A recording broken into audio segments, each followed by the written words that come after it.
هزن سوريا ديمقراطيك هسده رد که که شروان وان د شر اوکراینیا دا بشتار بوبن ناوند راگهاندن هسده داخویانی که داد بیجه هنک آلیان براف کرن که هزن وان د شر اوکراینیا دا بشتار بونه لی او نوچه نراست دبیجه وان تو اوهی کسک نشاندنه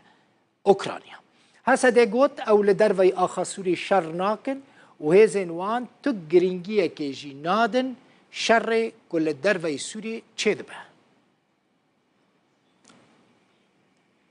سفير سوريا بري لأنقرة نضال قبلان دبيجا حتى كو تركيا جو سوري در نكفا وبشار الأسد سروكي سوري برجب طيب أردوغان سروكي تركي را نجفه قبلان أشكركر كو جبو هفديتنان مرجن شامي هنا مرجع سركجي در كتنا هزين تركيا جو سوري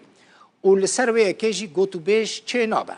هر وها دیار کر که اردوغان دکاره برحتی بریاره بده و جسوری درکفه قبلان ده بیجه شامه جبو حمو رنگین دیالوگا آماده کاری خواه کریه لبری حرتشتی پیویست انقره جی بریاره بده و هیزین خواه جسوری بکشینه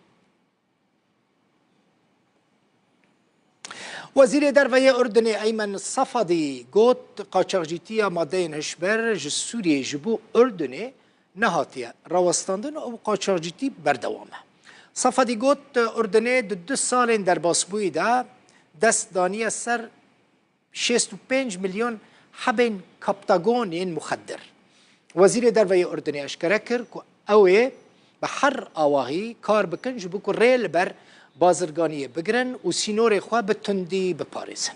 وزیر درویه اسرائیل ایلی کوهینجی جواکا ناف دولتی خواست که هف پیمانیه که هرمی پیک بینن جبو که ریل بر هم آنینا ماده نشبر